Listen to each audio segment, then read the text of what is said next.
What's a horrible secret you saw as a child but only realized later how awful it was? Story 1. I grew up in an evangelical, unaffiliated church. They believed in speaking in tongues, demon possession, and exorcisms. A local boy I befriended, around 12 to 14 years old at the time, lived in the apartments near our church. He was poor and rough, often using harsh language and smoking, generally fending for himself. On Sundays and Wednesday nights, he began coming over to the church. One night, for some reason, someone decided they needed to lay hands on him and pray for his soul. He didn't appreciate that, so he pulled away and shouted angrily at them. This was taken as clear evidence that he was possessed. Several adults dragged him out of the pew, holding him down while he screamed, struggled, and shouted at them for the next couple of hours. Eventually, he was exhausted and bruised, and they were satisfied that the supposed demon had left. The 100 or so onlookers began praying, crying, and dancing around the scene. That was just a typical church night, maybe a bit more intense than usual. He never returned, and in hindsight, it's astonishing that the police were never involved. Similar things occurred multiple times throughout my childhood. It wasn't until I was an adult that I realized how truly disturbing it all was, how terrifying that must have been for him. Story 2. Being woken up by my mom screaming for help, my dad rushing in, grabbing my youngest brother, and desperately trying to revive him with CPR. It's one of my earliest memories. I was maybe 5 or 6 at the time. I didn't know what to do, and no one explained what was happening. It wasn't until the ambulance arrived that I was sent to a neighbor's house. My brother was born with a lung condition.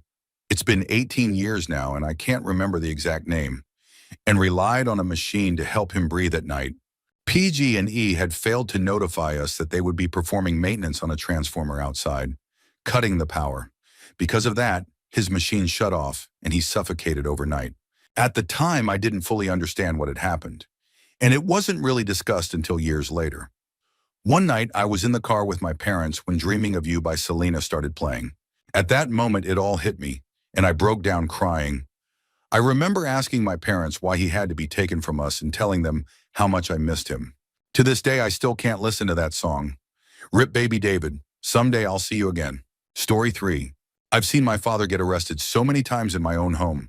There were times when the police busted through our door with guns drawn, times when our house was raided. Everything flipped upside down and turned to chaos. I never understood it, until I was about 13. I had my best friend over for a sleepover, and he found my father's stash hidden in the rafters of the basement, right where my room was. It may not seem too extreme, but looking back, the number of transients and overall sketchy people my father had around us, sometimes even letting them live in our house, is something I could never imagine exposing my own family to.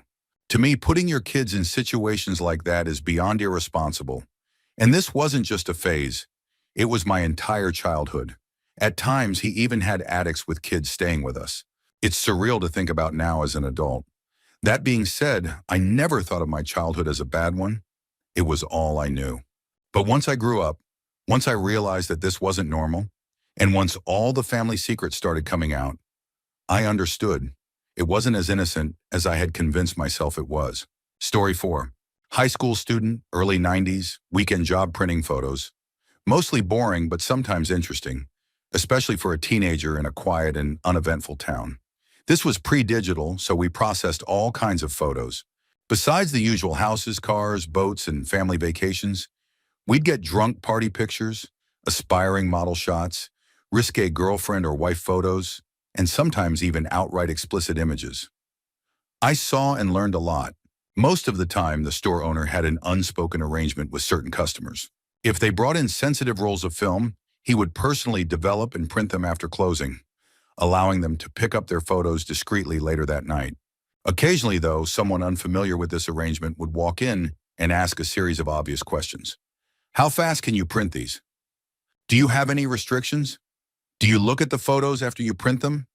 Clearly trying to gauge how private the process was.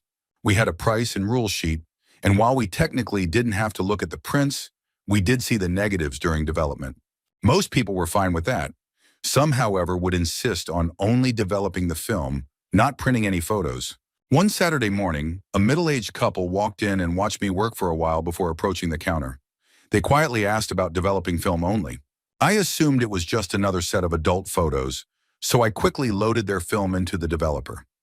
They seemed nervous while waiting for their negatives, which wasn't unusual, but something about them felt off.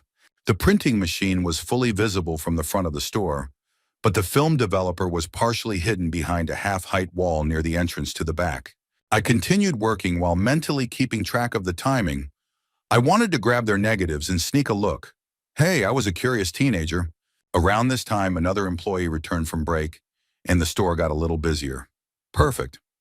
I used the distraction as an excuse to step away, telling my coworker I needed to grab more print envelopes from the back. I pulled the film straight out of the developer and held it up against the overhead light for a quick glance. Shock, then disgust, then rage. My heartbeat pounded in my ears as the realization sank in, but I had to be sure. I placed the negatives on a light board and grabbed a magnifying loupe. I looked at exactly one image. Then I picked up the phone and called the police. There's really no way to describe what I saw. The photos were definitely explicit, but the subjects were not adults. I quickly told the dispatcher what I had found and that the couple was still in the store. There was a brief silence before she asked me how certain I was. 100%. Minutes later, the store was filled with police. At some point, the couple had tried to slip out the door, but officers stopped them before they could leave. I have kids of my own now, and sometimes when I drop them off at school or watch them playing in a crowded park, I get a flashback of that single image. Instant fear, instant sweat, and the constant gnawing worry. Who among us hides the worst of secrets? Story 5. Still a high school student, early 90s, about 7 months after the previous event. Nearing graduation, senioritis was definitely setting in. My friends and I were a tight-knit group, 4 of us at the core, with about 5 others who were part of our circle. We were a mixed bag of backgrounds, some poor, some well-off, different races, a blend of ethnicities, and a variety of religious or non-religious beliefs. What we had in common was our love for nerdy things: D&D, video games, math, science, debate, and anything that let us overanalyze and overthink. This story revolves around Ben, not his real name. Ben was a tall, moderately stocky Irish kid who loved wearing cowboy boots and big belt buckles. He had a good heart, but hid it behind a sharp, sarcastic wit. He was always messing around, trying out crazy wrestling moves he picked up from watching WWF, WCW. He could have been great at sports, but he was too anti-establishment, too defiant of authority. He was always a scrapper, never afraid to fight, and fiercely protective of our group. But he also knew how to laugh at himself. Once we watched a George Carlin HBO special, and he laughed so hard he sharted. And then he laughed even harder about that. Unfortunately, Ben's family struggled. It was just him, his mom, and his much younger half-brother Billy. Not his real name. No sign of either father. His mom worked restaurant jobs to make ends meet. They moved around a lot, but always stayed within our school district. I always felt like his mom knew how much our group meant to him and did everything she could to keep him close. At the start of our senior year, they had to move out of the district. Ben's mom filed a request to let him finish school with us, but the administration used it as an excuse to get rid of him. He wasn't a great student, and he had a history of minor fights at school. He and his mom fought to stay, eventually getting a meeting with the principal to argue their case. It didn't go well. The principal insinuated that Ben's mom was a bad mother for not being able to afford to stay in the district. Ben snapped. He broke the principal's jaw and his own wrist in the process. He spent the night in jail, then weeks in juvenile hall. Of course, he was expelled. I blame that single event for everything that followed. With juvie time and the distance to his new home, Ben was effectively cut off from our group. We wanted to see him, but we didn't have the means to visit as often as we used to. We stayed in touch, tried to keep his spirits up, but you could tell he was sinking. A few of us went to the school counselor to ask for help, but Ben was persona non grata with the administration. They told us to contact his new school instead. We tried, but his new school didn't even have a counselor. The secretary dismissed us, saying that almost all the kids there are depressed. It's a school for delinquents. Complete bullsh. Time passed, and we talked to Ben less and less. By spring, graduation was in sight. I was still working weekends at the photo store, saving for college. My family wasn't wealthy enough to pay for tuition, but just middle class enough to disqualify me from a lot of financial aid. I worked every extra shift I could, and one Friday night, I worked a shift I shouldn't have. Our store was always understaffed. There was too much film to process in a single day, so the owner let me stay late on Fridays to catch up. I don't remember the exact time that night, but I know it was dark outside and puddles were left from recent rain. It was probably the 100th roll of film I had printed. At first, I thought it was just a terrible photographer. Dozens of close-up pictures of carpet and walls. Sometimes negatives are hard to decipher before printing. Then I saw other things. A hat, a liquor bottle, and a couch. An old couch, faded and fraying at the seams. I had sat on that couch many times. Ben's couch. But something was wrong. A piece of the armrest was missing. I told myself it was just a similar couch and kept printing.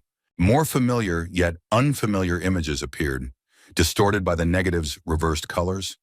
It felt surreal, almost like a dream. Then I saw the body. Lying on that old faded couch, tall, arms askew, one foot on the ground, the other dangling off the couch's edge.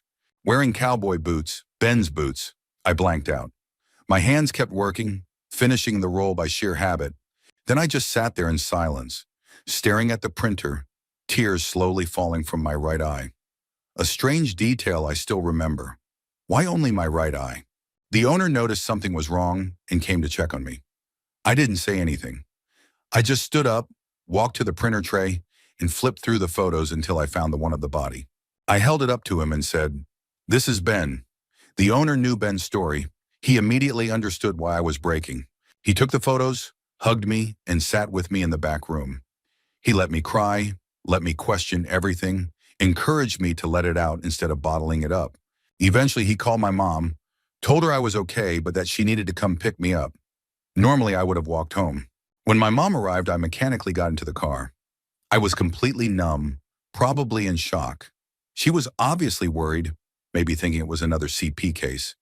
So she stepped out to talk to my boss. They spoke in hushed voices, but I still heard them. Our store sometimes processed evidence photos for the police. That night, I had developed the crime scene photos of Ben's death. The official news came the next day. Suic, shotgun to the mouth. Much later, we learned the full story. When Ben broke his wrist, the doctors found an irregular heart rhythm. That led to an MRI, which led to the discovery, advanced cirrhosis of the liver, a rare genetic condition that affects some Irish people. Ben knew his family could never afford treatment, so he made his choice. Seeing the photos was hard, but I can't even imagine what it was like for his little brother, Billy. He was home when it happened. He heard the gunshot. He ran to help. But what could an 8-year-old do? He watched, helpless, as his big brother choked on his own blood and died in front of him. Story 6. When my sister and I were kids, about 6 or 7 years old, my dad would have us play a game whenever our mom was in the hospital. The rules were simple. Whoever found the most bottles of pills won. We didn't know why our mother was always sick or why she was constantly in and out of the hospital. It was just how life was for us. She died when I was 9. Fast forward to when I was 17. I was going through a particularly dark time in my life, something I'd rather not talk about, and came home crying to my dad. Eventually, he told me that he understood what I was feeling. That's when he revealed the truth.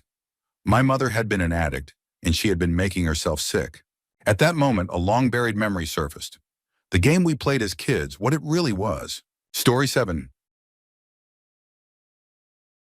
When I was little, we had a sweet old man living next door named Mr. Culpepper. He was the textbook kind neighbor, always cheerful, always baking cookies for everyone in the cul-de-sac. You'd see him whistling while watering his lawn, chatting with birds as he tended to his garden. Then one Sunday after church, we came home to several police cars parked outside his house. My dad told me and my sisters to stay in the car while he and my mom went to see what had happened.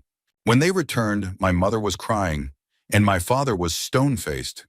Years later, when I finally asked what had happened to Mr. Culpepper, I learned the truth. He had shot himself in the head. Even worse, it was because his kids never came to visit, and he was terribly lonely. I still think about him. He didn't deserve to go out that way. Story 8. My dad and I were in a plane accident. Not exactly a crash, but it came close. Somehow the front of the plane caught fire. The entire cabin lost pressure, and we plummeted from cruising altitude to around 1,000 feet at a 45-degree angle. The flight was supposed to go from Florida to Connecticut. But instead, we had to make an emergency landing in Savannah, Georgia. At one point, a flight attendant sobbed over the intercom, telling passengers to call their loved ones and say their goodbyes. That's how serious it was. The veteran pilots absolutely saved our lives. But at the time, I didn't realize how bad it was, because my dad played it perfectly. I remember asking him why there was smoke coming from the front of the plane. Without missing a beat, he told me the pilots were having a barbecue. When we started plummeting, I asked him why, and he simply said, "Sometimes you have to do that when flying." Because of him, what could have been a traumatic memory wasn't. To this day, though, my dad refuses to get on a plane without being heavily medicated. And just recently, 13 years later, my parents told me that after we got home that night and I went to bed, they sat in the kitchen and cried for an hour straight. Story 9. When I was little and my mom was out of the house, my dad was in charge of watching me and my brother, but he never actually watched us. He'd tell us to watch TV, then disappear into his room. Every so often, he'd come out and start turning random lights on and off. He never said a word to us, never looked at us. And then there was the smell. Whenever I got near his room, the air reeked, like burned popcorn, but worse. It was the most awful smell in the world. I'd ask him if something was on fire, but he'd just tell me to go away. Years later, after my parents' divorce, I finally put the pieces together. My dad had been smoking crack. It may not sound as extreme as other stories, but to me, that was what tore my family apart. That was why I haven't seen my father in nearly 8 years. Story 10. My dad was driving us to school and stopped at a mechanic's shop on the way to check on my stepmom's car. He parked parallel to the front of the garage so he could pull straight back onto our route. Since he expected to be in and out quickly, and it was 1988, he left the car running. About 30 seconds later, a man walked up to the car, got in, and tried to put it in gear. At 4 years old, I didn't think anything of it. Neither did my 6-year-old sister. We assumed he was a worker moving us out of the way. Then he turned to us and said, "Buckle up." To this day, the way he said it still sends chills down my spine. The car stalled when he tried to shift. Manual transmission, tricky clutch. That stall probably saved us. My dad sprinted out of the shop with a couple of other men, yanked the guy out of the car, and tackled him to the ground. I went to school that day, not realizing until years later that I had almost been kidnapped. Story 11. I was about 9 years old. Behind our school was a massive field that bordered a row of council houses.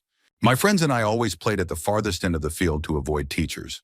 Mostly because we liked our imagination games, but also because of our school's very strict no hat, no play rule, and none of us had sun hats. One day we arrived at our usual spot to find an older man already there. He greeted us warmly and offered us berries, claiming he had picked them from a tree nearby.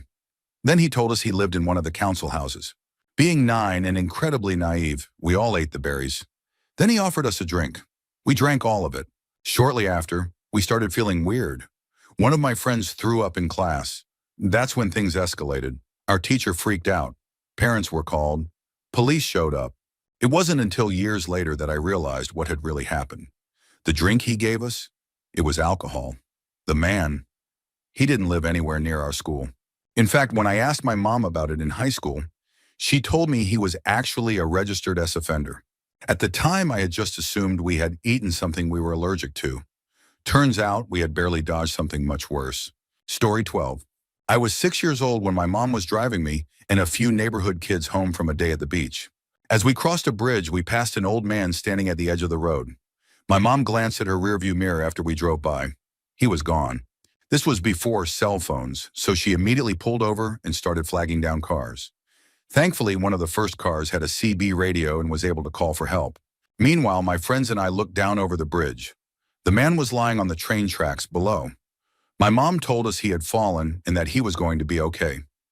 I believed her. Years later, I found out the truth. He hadn't fallen, he had jumped. His wife of over 50 years had just died of cancer, and he couldn't go on without her. Story 13. When I was 4, my family moved to a really nice suburban neighborhood. It felt safe, quiet, the perfect place to grow up. One day, my mom was at work in the OR, and my dad was home watching me and my 1-year-old little brother. Suddenly, I saw my dad grab his gun and lock both of us inside my brother's bedroom. He looked me in the eyes and said, "Don't open this door for anyone but me." Then he ran outside. A few minutes later, I heard what I thought were fireworks. Curious, I ignored his warning, opened the door, and went outside to look. What I saw instead was a man across the street, shooting himself. Turns out there weren't fireworks. There was an armed man trying to shoot up our neighborhood. My dad, who was a cop at the time, was the first to respond since we lived right there, and it would take at least 15 minutes for any on-duty officers to arrive.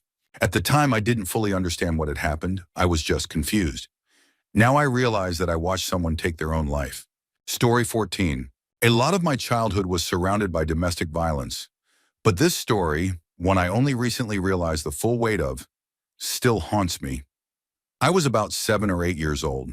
My friend and I were playing in the woods right next to my house. These woods weren't dense, pretty sparse actually, and we were right by a pathway where you could still see my house in the distance. Then a stranger approached us. He was wearing a white tracksuit, had bleached, spiked up hair, and a sparkling earring on his left ear. There was something off about him. His features were sharp, almost snake-like. The closest description I can think of is Goldmember from Austin Powers, but more sinister. He smiled at us and asked, "Have you girls seen 2 little blonde girls around your height?" We said no, but he didn't leave. Instead, he started pushing us to help him find them. We hesitated. Something didn't feel right. Then he pulled his tracksuit bottoms down. He told us the missing girls like to touch this, and then he started pushing us to touch it too. We had no idea what we were looking at. We were just kids. Across the road was my school, which had a much denser, darker wooded area next to it. You couldn't see inside it from the street. That's when he said, "Do you want to go into those woods so you can get a better look at it?" I didn't understand what was happening, but something in my gut told me to get out of there. I blurted out, "I need to go home for dinner," grabbed my friend's hand, and walked away as fast as I could. It was morning. There was no dinner. I remember feeling dumb for saying that. When we got back, we told our older sisters about the weird man with a deformed belly button. We all just laughed because, at the time, that's all we thought it was. A guy with a weird belly button. Looking back, I realize how close we were to something so much worse. Story 15. When I was about 9, I was playing outside at a friend's house. Further down our street, there was a row of shops, and after they closed, we would play ball games behind them since there was a large wall we could bounce our balls off. One evening, we went down to play and found some money on the ground. Excited, we ran back to her house, feeling like we had stumbled upon a lucky break. But as we walked up the street, we kept finding more. Coins, a few notes, scattered along the way. By the time we reached her front door, our pockets were full. We ran inside, eager to tell her parents about our treasure, only to find more money on the floor inside the house. We picked it up too, and practically bursting with excitement, showed everything to her father. His reaction wasn't what we expected. He quickly took the money from us and said he would turn it in to the police. Then he told me not to tell my parents because we could get in trouble. That made me nervous. When I got home, I told my parents anyway. I was worried the police might come knocking, asking about the money.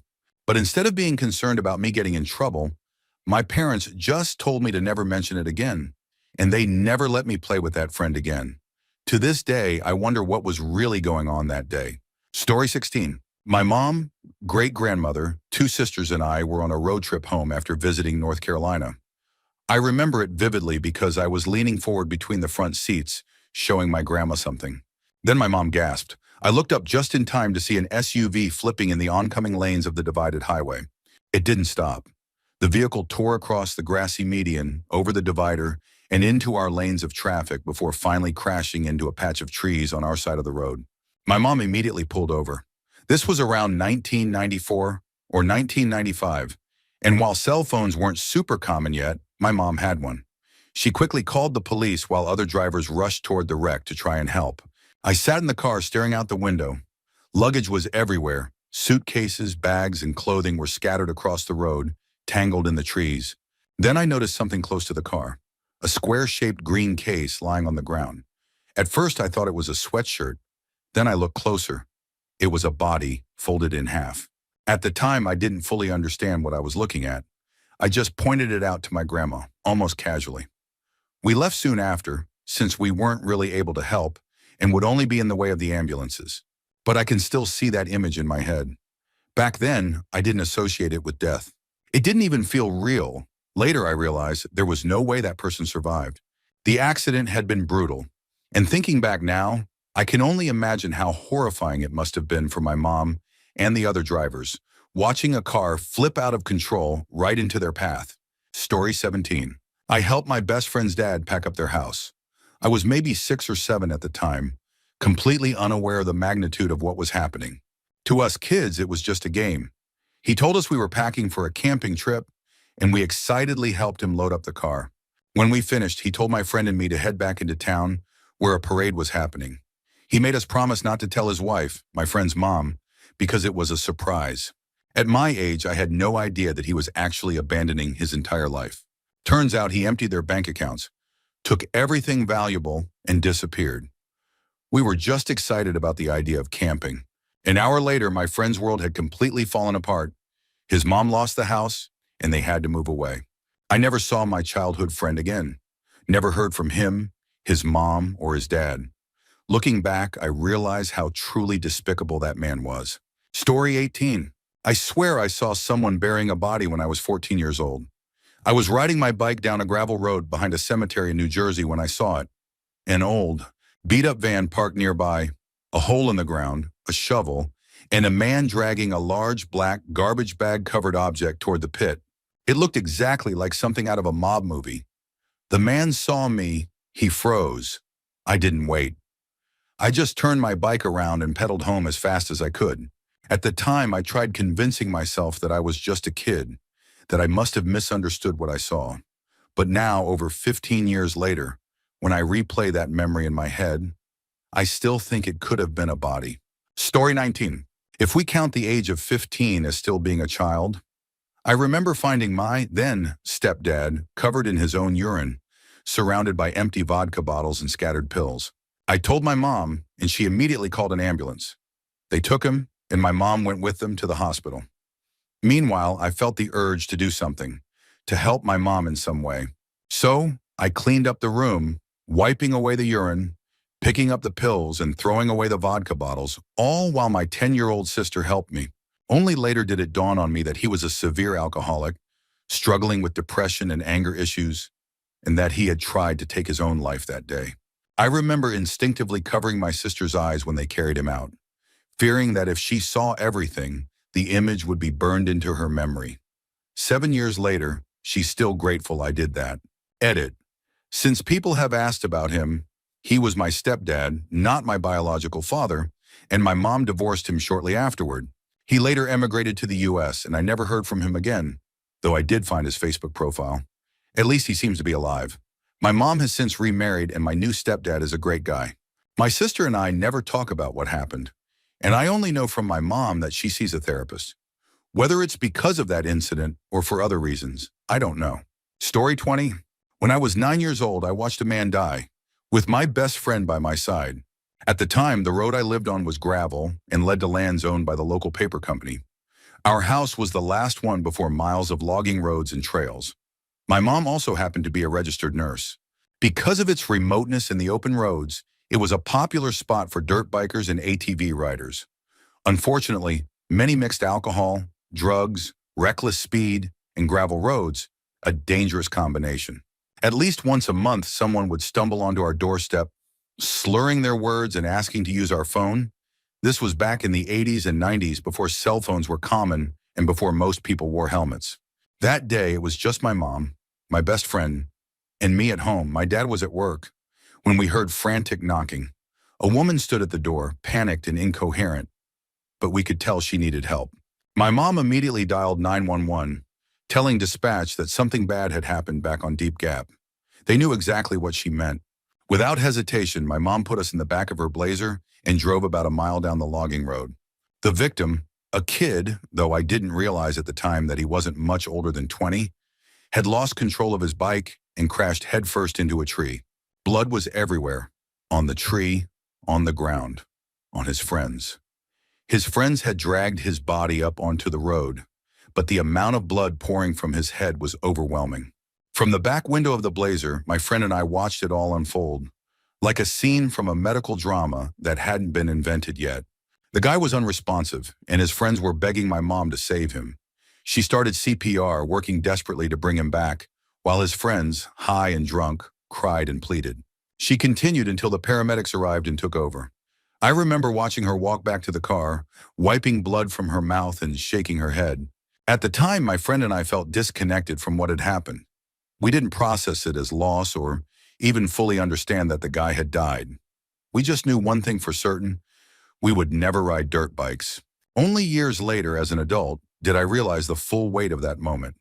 Back then, HIV/AIDS was a major concern, and I now understand the risk my mom took when she performed CPR without protective equipment. She did it without hesitation, simply because a group of devastated friends needed her to try. I still think about that day often. It wasn't the last time I saw someone die in an accident like that while growing up, but being the first, it left a lasting impression. Story 21. When I was 13, I got upset with my mom while we were eating dinner at a pizza place. I stormed out to the parking lot to sulk. A middle-aged man driving a big old red and white convertible passed by, saw me and stopped to talk. He had 5 or 6 kids with him in the car, ranging in age from maybe 10 to 15 or 16. The strange thing was that none of them looked related, and some seemed to be nearly the same age. The guy told me they were heading to the laundromat and asked if I wanted to come along. So, I jumped in and went with them, just hanging out while they did laundry. He mentioned that they were just passing through town, then casually asked if I wanted to leave town with them. Luckily, I was starting to feel uneasy about the whole thing, so I declined the offer. They drove me back to the pizza place and dropped me off. Maybe it wasn't the most terrifying experience, but looking back, I think I barely avoided becoming part of something much darker. At the time, I just thought he was being friendly. Now I realize how much worse that situation could have been. Story 22. I grew up extremely poor. My late mother was a single parent, struggling to keep 2 boys fed and sheltered. We moved constantly when we were kids. My brother and I once counted and realized we had moved over 20 times before I even reached middle school. My mom was beautiful, but she was also a middle school dropout in the early stages of multiple sclerosis, so her options were extremely limited. At one point when I was around 8 or 9, we rented a place from an old landlord named Leland. He was a shady guy, and my mom often struggled to pay rent. Occasionally, we would make trips to his house. I hated going there, but I was too young to stay home alone. Every time we visited, my mom and Leland would go into another room while I sat in his living room, playing Super Punch-Out on his Super Nintendo. It wasn't until years later that I understood what was actually happening. My mom had been sleeping with him when she couldn't afford rent, just to make sure we had a place to stay. To this day, I can't see her play Punch-Out without being reminded of those memories. My mom sacrificed so much for us. I'll never be able to repay her for everything she did. Story 23. I watched my brother get hit and killed by a car. I was 5 and he was 7. I just remember my mom rushing him off to soccer practice because we were running late. The moment he got out of the car, the driver who hit him wasn't paying attention. He didn't stop in time. My mom flew out of the car screaming, pounding on the man's windows, begging him to stop. The driver said he thought he had hit a dog, which was why he hadn't stopped immediately. My brother was dragged for 75 feet before the car finally came to a halt.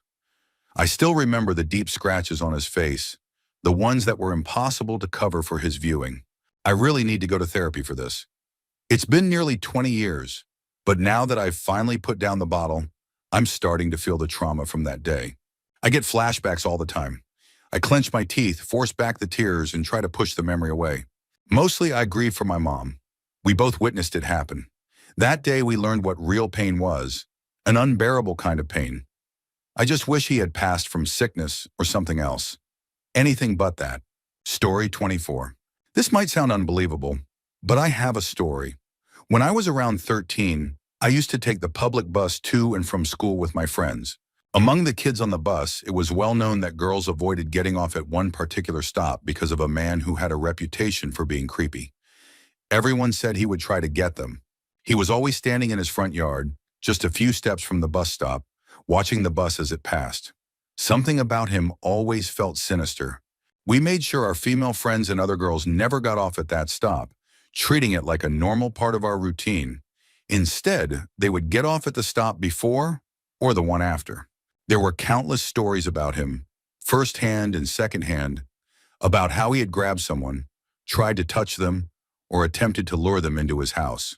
Looking back, it's obvious that we should have told someone or called the police. But at the time, it was just something we thought about for 5 minutes every day before moving on, as if it wasn't a real danger.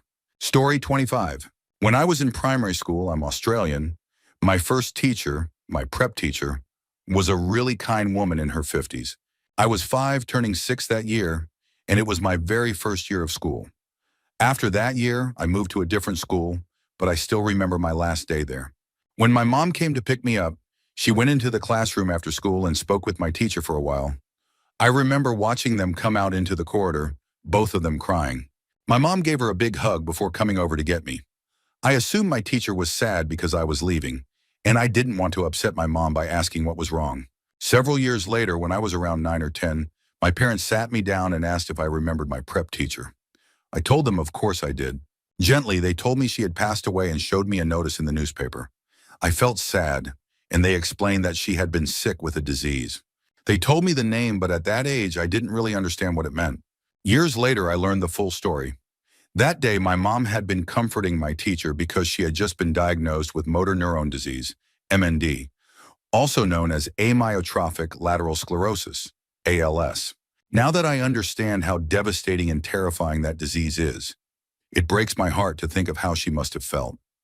Receiving that diagnosis, knowing what lay ahead, I can't imagine how hard it must have been for her. Story 26. When I was a kid, I always got in trouble for being in the way. I would clog up the hallway, slow people down, block doorways, or lean too far into a walkway without realizing it. One Saturday morning, when I was around 7, I was sitting on the top step of our house, leaning back with my hands on the floor behind me. My dad walked out of his room and, without looking, stepped on my hand. He stood there sipping his coffee, chatting about weekend plans, what chores I had done, what still needed to be done, what he was planning for the day. I knew that if I complained, I'd just hear once again how I was stupid, worthless, and always in the way. So I smiled through the pain as he shifted his weight, pressing his boot into my hand, and answered as politely as I could, "Yes, sir," over and over. After that, I was extra careful not to be in the way anymore. Years later, I accidentally stepped on a bug and felt it wriggling beneath my shoe. And in that moment, it hit me. He had to know. He had to feel it. And yet, he had just stood there, smiling, sipping his coffee, making casual conversation, as he deliberately hurt a child. Story 27. I was about 15 or 16 when my mom locked my stepsister in the basement. That was the last time I ever saw her. I know that sounds like an age where I should have fully understood how terrible it was, but a lifetime of gaslighting, manipulation, and abuse really distorts your sense of reality. My mom had plenty of excuses. She claimed my stepsister had anger issues, had been violent, had thrown up at her, had mental health struggles, and refused to eat meals with the family. The truth looking back was far worse. My mom constantly antagonized my stepsister, who was probably only 10 or 11 at the time. She would sit her down and berate her over completely normal kid behavior, then get the rest of us to do the same. If my stepsister cried, begged her to stop, or got frustrated, my mom would mock her and call her names. She even claimed my stepsister had an alter ego that appeared when she was upset, but there was no other personality. She was just a child reacting to constant mistreatment. My mom would tear up her homework before school, then punish her when teachers asked why it was missing. If she disliked certain foods, she would be punished for saying anything about it. The worst incident was when she was sick, being yelled at and forced to eat something that made her nauseous. She threw up, but my mom made her eat it anyway. After that, she was locked in the basement. She was only allowed out once a day to use the bathroom. She went to school through the outside basement door, and when she returned, my mom locked her back inside. Her meals were barely enough, frozen dinners or just a plate with a few nuggets. I don't even remember if she got breakfast. The low-quality school lunches were probably the only decent meals she had. There were 6 of us kids in the family, but at the time, we were all just in survival mode, too focused on getting through each day to process what was happening around us. My oldest sister had already run away by then. She was 15 when she left. Around the time of the basement incident, I remember my mom getting angry at me, lifting me by my throat, and slamming me against the wall. I went to school with bruises on my neck. My favorite teacher pulled me aside after class and gently asked about them, asking if I was okay. I lied. I told myself that other kids had it way worse, that real abuse looked different. Looking back, I now see that my stepsister wasn't treated much differently than the rest of us, except that she was younger. She hadn't learned to suppress everything the way we had, so her distress was visible, which made it easier for my mom to escalate her punishments. I also think my mom had a special resentment for her. She looked a lot like her biological mother, my stepdad's ex-wife, the woman my mom had always seen as a threat. Instead of feeling guilt for what she had done, my mom directed all that anger onto an innocent child. In the end, my stepsister was sent to a psychiatric facility for a month, then placed in a group home within 2 months. One by one, the rest of us left home. I stayed until college and then distanced myself from my family for years. Out of 6 of us, only one sibling still has contact with our parents. I haven't seen or spoken to my stepsister since the day she was sent to the basement. I wish I could tell her how sorry I am for not being a better big sister, for not helping her, for standing by while she suffered. I just hope she's okay. Story 28. Here are 2 stories, one that happened to my cousin and one that happened to me. On September 11th, my cousin was in middle school and just a few blocks away from the World Trade Center. He had gone to work with his mom that day. Right after the first plane hit, they saw a man step out of a cab and stand on the sidewalk, staring at the tower for a moment. Then he pulled out his wallet, took out the cash, and tossed the wallet into a nearby trash bin. He did the same with his briefcase, removed his tie, and threw that away too. Without hesitation, he started waving for another cab, got in and drove off, heading away from the towers. For years, they never talked about it because it upset my aunt too much. But now they do. The leading theory is that he worked in the towers and took the moment as an opportunity to disappear, to leave everything behind. No one knows for sure, but my cousin remembers it vividly, and years later, the full weight of what he had witnessed finally dawned on him. The second story happened to me. When I was a kid, my sister and I went to Disney World with 2 of our neighbors, siblings in their early 20s. On the way, we got pulled over. The girl who was driving stepped out of the car, and the officer immediately pressed her against the vehicle. As he lectured her about safe driving, I saw him place his hand under her shirt. He kept talking while his hand moved lower, then under her skirt. I was sitting right by the window, and even though I couldn't fully process what was happening at the time, I could hear everything. At one point, another car drove by and honked, and the officer casually waved at them, without stopping what he was doing. This went on for about 15 minutes before he finally let us go. She got back in the car, visibly shaken, and her brother muttered, "Better than getting a ticket." She shot back, "Screw you, Tommy," and drove us home. Story 29. When I was in 2nd and 3rd grade, my family carpooled with another family to school since it was a bit of a drive. Let's call them the Johnsons. Each week, my mom and Mrs. Johnson would take turns driving the kids in the morning and picking them up after school. Every now and then, during a Mrs. Johnson morning, Mr. Johnson would unexpectedly show up instead and take us to school. It wasn't a regular occurrence, but it happened enough for me to remember it. There was also one particular morning when Mrs. Johnson was different. She was unusually upbeat, driving fast while singing along loudly to the radio, way more energetic than she normally was. I never thought much of it at the time, but years later, after we had moved states away, my mom mentioned that the Johnsons were getting a divorce because Mrs. Johnson had been caught having an affair. My mom wasn't surprised, saying that Mrs. Johnson had a drinking problem. Apparently, every time Mr. Johnson drove us instead, it was because Mrs. Johnson was too intoxicated from the night before to take her turn. Some days she hadn't even made it home at all. I never told my mom this, but looking back, I'm almost certain that on our sing-along ride, we were being driven to school by someone who had just finished a major binge. A 1st grader, 2 3rd graders, and 2 5th graders, all packed in for a 35-minute ride. I have no idea how she got away with it, but that situation could have gone horribly wrong. Story 30. My dad, whom I rarely saw, invited my big sister and me to the Capitol to visit an amusement park. My sister was skeptical, saying, "Why would he do that?" But I convinced her to go because I hadn't seen him in nearly 2 years. When we arrived and were waiting outside the amusement park, my sister got a call from him, telling us to come to the other side of the city. She sighed and said something like, "Here we go." I started crying because I had been so excited to go in, but eventually we got on the bus. When we arrived, we found out why he had really called us. He wanted my sister to be a witness at his wedding to his new girlfriend, whom neither of us had ever met. After the ceremony, they just told us we could do whatever we wanted. They had never planned on taking us to the amusement park. My sister, though, refused to let me be disappointed. She took me there anyway and paid for everything herself. At the time, I didn't fully understand why my dad had done what he did, only that it made me sad that he didn't show up for us. But I still remember my sister muttering, "Forget that lying jerk," or something similar. That was the last time I ever saw him. This had been going on for years, and only now, looking back, do I truly understand. He never cared about us. Story 31. I have never told anyone this, not even myself out loud. In fourth grade, I was living in the Middle East.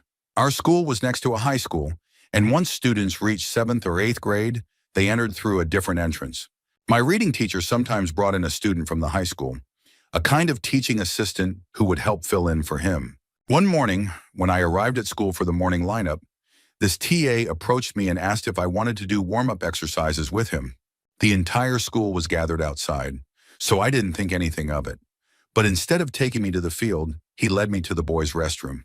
That day, and for 2 weeks after, he did things to me that I didn't fully understand at the time. I only remember pain, discomfort, my vision blurring, and possibly passing out. One day I came home to my parents asking why the school had called, saying I hadn't been showing up for morning lineup. It confused them because my dad drove me and my 3 siblings to school every day. There was no way I should have been missing it. I panicked. I was so embarrassed. I told them I had been playing with a friend. They kept pressing me. Who? What were you doing? Until I finally broke down crying and begged them to stop asking. They let it go. Story 32. When I was about 7 or 8, my friend invited me to a vacation Bible school program at his church. At one point, I went to the water fountain by myself and noticed a man leaning against a metal gate, surrounded by empty beer cans. He was turned away so I couldn't see his face. I just stood there staring, wondering what he was doing. Before I could say anything, an adult found me and quickly ushered me back into the classroom. I remember looking out the window and seeing sheriff's deputies and other official-looking people arriving. My mom picked me up soon after, but she never explained what had happened.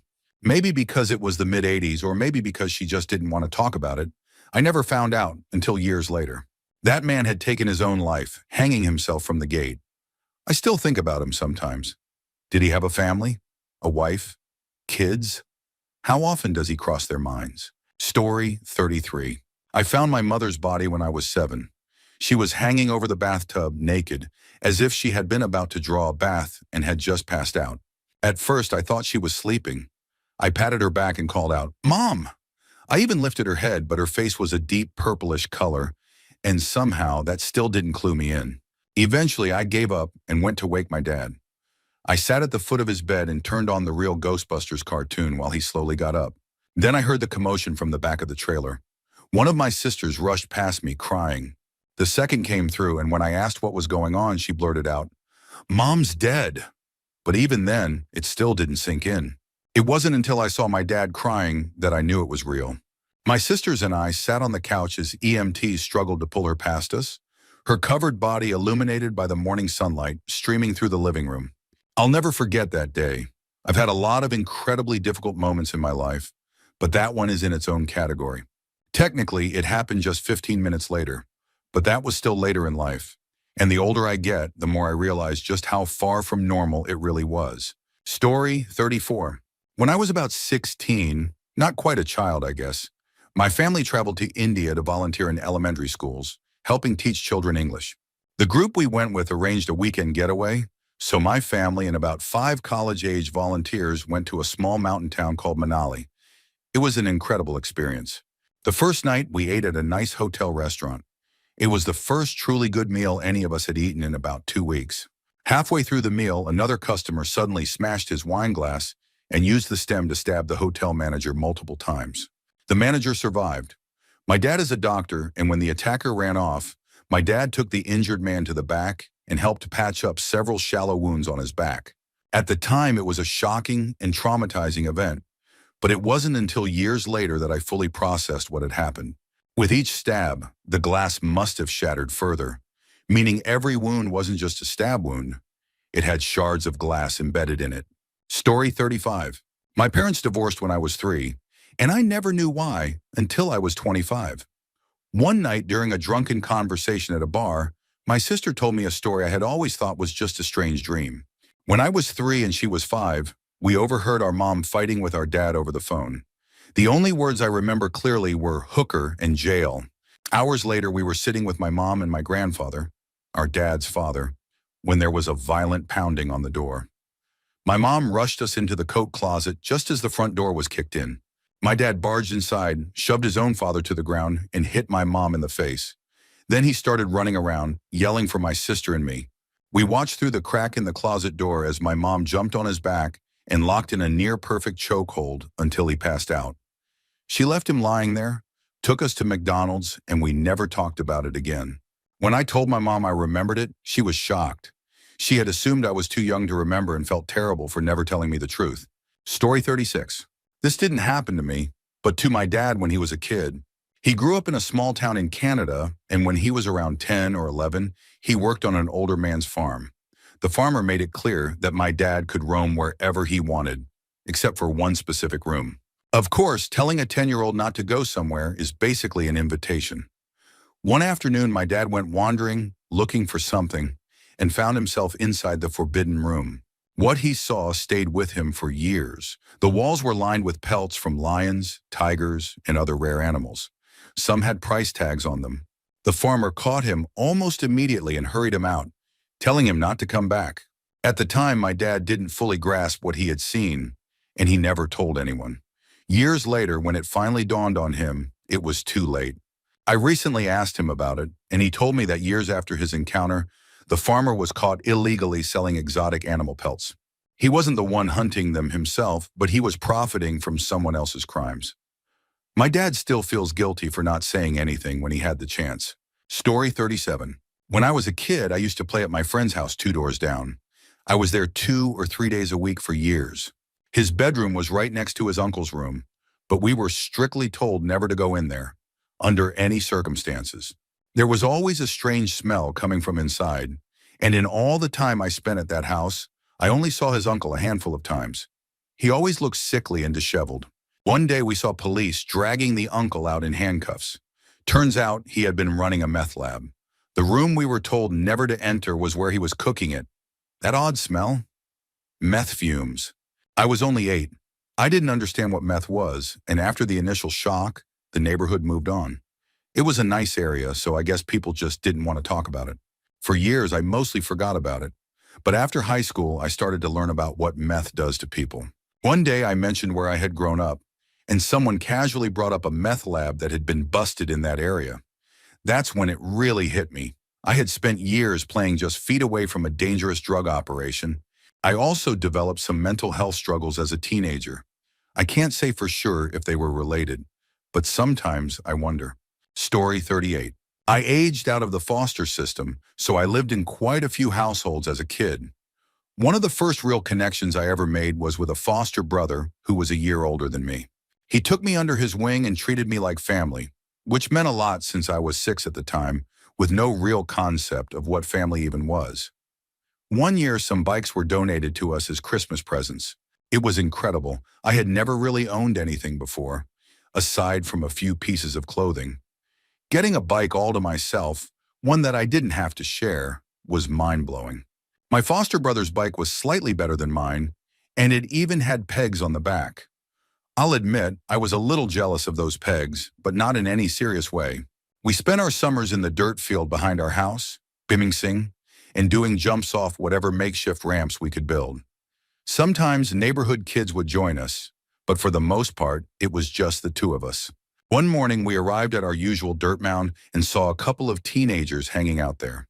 We decided to show off, attempting to impress them with our BMX skills. But they barely paid attention, except when it came to my foster brother's pegs. They kept trying to lure us away from our bikes, which I now realize was a setup to steal them. When we didn't fall for their tricks, one of them finally demanded my foster brother hand over the pegs. He refused. Those bikes were our prized possessions. My memory gets hazy after that, but I remember a gun being pulled out. To this day, I don't know if the teenager fired it on purpose or if it went off by accident. The bullet entered my foster brother's left eye and exited through his neck. I vividly remember his body going limp as he hit the ground. I don't remember running inside or calling for help, but I do remember one thing. I was obsessed with making sure they didn't take his bike. I kept asking our foster mom to go outside and get it, insisting that my brother would want it when he came back from the doctor.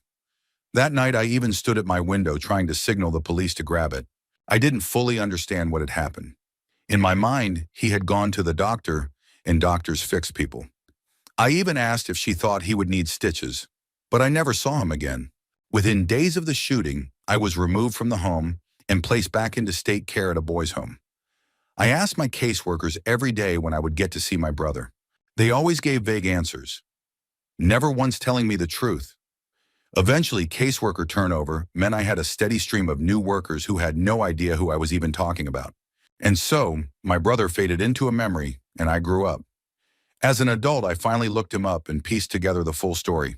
Deep down, I think I had always known the truth, but it was good to finally know for sure. I even managed to find his grave, and whenever I'm in the area, I visit. Story 39. Compared to some of the stories people share, this might seem minor, but it did a lot of damage that I'm still dealing with today. I caught my mom cheating on my dad with a house guest, a man everyone considered a close family friend. Some backstory.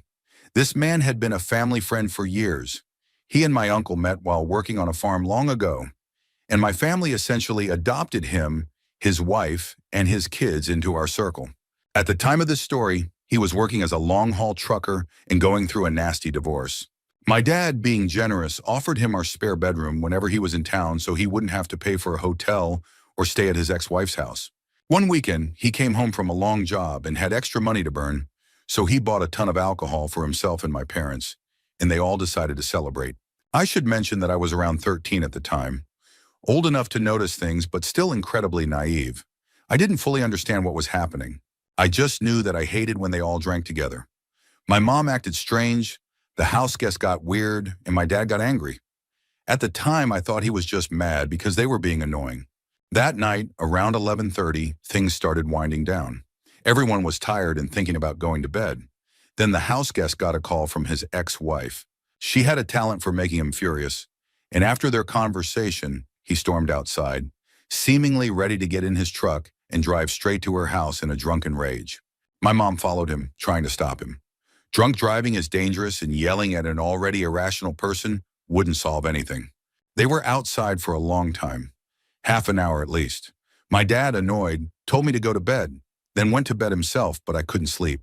I started spiraling, running through different scenarios in my head. Had they left together? Were they in an accident? Did she get arrested? None of it made sense. Eventually, I worked up the courage to check. I stepped outside and took maybe 2 steps before I heard it. Moaning, everything inside me froze. My stomach dropped. My mind scrambled to make sense of it. And then I made a mistake. I woke up my dad.